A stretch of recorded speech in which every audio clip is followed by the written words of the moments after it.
आरस्य युक्त चेष्टस्य कर्मसु युक्त स्वप्नावबोधस्य योगो भवति दुःखः। जिसका आहार युक्त है, जिसका विहार युक्त है, आहार यानी खान पान और विहार यानी आपकी दिनचर्या, जिसका कर्म श्रेष्ठ युक्त चेष्टा से कर्म और जिसको फिर स्वप्न भी अच्छे आते हैं, योग भवति दुःखः। ये सारे दुखों का हारने वाला, निवारण करने वाला योग ही है, आयुर्वेद भी है। आज 4 अगस्त जड़ी बूटी दिन, 4 अगस्त आचार्य श्रीमान बालकृष्ण जी का जन्मदिन। आज 52 वर्ष की उनकी आयु। 4 अगस्त के दिन उनका जन्म हुआ और वे हरिद्वार में गुरुकुलों में पढ़ने के लिए आए। जन्म नेपाल में हुआ और भारत में विद्या ग्रहण करने के लिए गुरुकुलीय परंपरा में पढ़ने के लिए आए।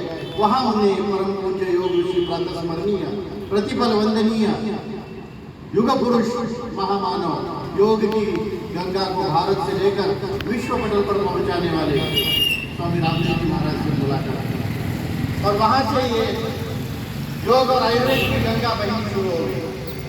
आचार्य जी महाराज ने जड़ी बूटी पर संशोधन किया, गंगोत्री में जाकर 2 से 3 वर्ष का तप किया और उस जंगलों में केवल जड़ी बूटी खाकर वो रहते थे और जड़ी बूटियों पर इतना संशोधन किया कि वे आज के इस युग के धन्वंतरी माने जाते हैं।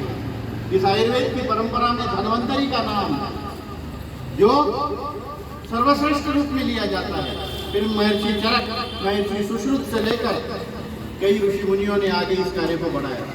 आज इस युग के धन्वंतरी के रूप में जो जाने माने जाते हैं वो आचार्य बालकृष्ण जी महाराज।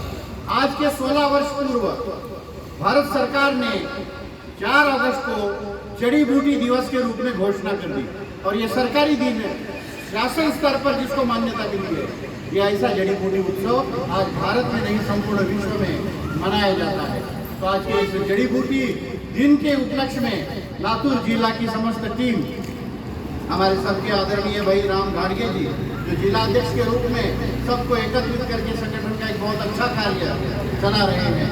यहाँ पर प्राचार्य राजा गंगाड़ी जी से लेकर मल्लिकार्जुन रोड़गे जी से लेकर यहाँ तक इधर बालाजी पिंपड़े हमारे ज्ञानोबा सिंहगिरी तक, मैं सबके एक के नाम भी यहाँ पर ले सकता हूँ समय अभाव से। आप सबका इस कार्य में बहुत बड़ा योगदान है और इस योग की कार्य को, योग की अविरत गंगा को आपने बढ़ाने का एक बड़ा काम किया।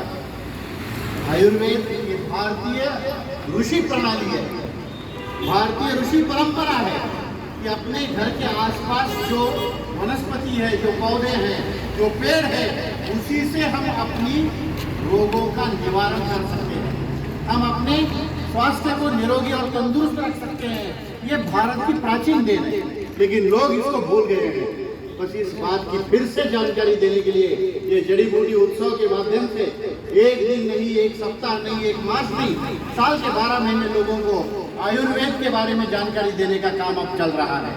इसीलिए परम पूज्य स्वामी जी ने भारत भर में ऐसे पतंजलि मेगा स्टोर, पतंजलि चिकित्सालय का एक पूरा हर तहसील से लेकर, जिले से लेकर, महानगर से लेकर हर जगह तक इस चिकित्सालय को पहुंचाया, जिनके कारण आज लोगों के घर घर तक आयुर्वेद पहुंच रहा है।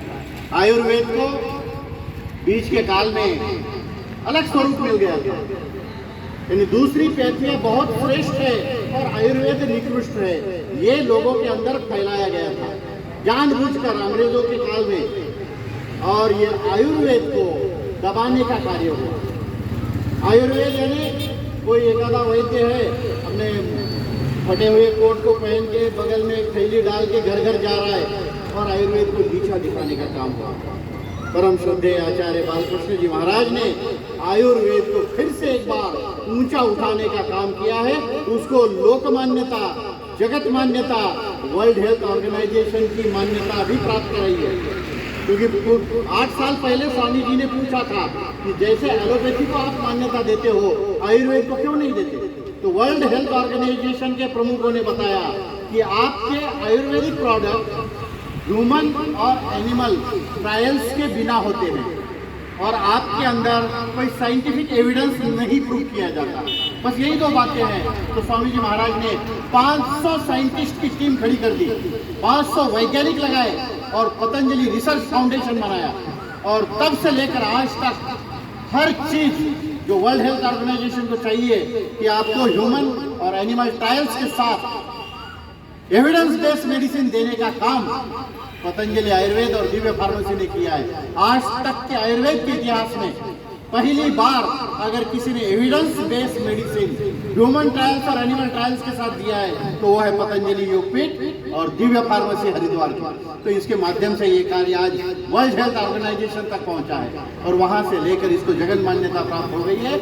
आयुर्वेद को घर घर तक पहुंचाने का ये संकल्प है। तो आज के इस दिन मैं बहुत बहुत शुभकामना देता हूँ, इस जड़ी बूटी की शुभकामना देता हूँ। और यहाँ पर उपस्थित सभी हमारे आदरणीय वेंकटेश हलिंगे जी जो आर्यवीर दल के महाराष्ट्र के अधिष्ठाता है और यहाँ पर अलग अलग क्षेत्र में अपने कार्य को सामाजिक स्तर पर पहुँचाने का बड़ा काम करते हैं। तो यहाँ पर हमारे पांडुरंग कचोलिया जी जो पतंजलि योगपीठ के लातूर के वरिष्ठ संरक्षक है, उनके माध्यम से भी इस कार्य को बहुत प्रेरणा मिलती रहती है। यहाँ पर हमारी पूरी टीम है। मैं सभी का पुनश्च एक बार हृदयपूर्वक हार्दिक अभिनंदन करता हूँ और मेरे वाणी को यही परिणाम देता हूँ।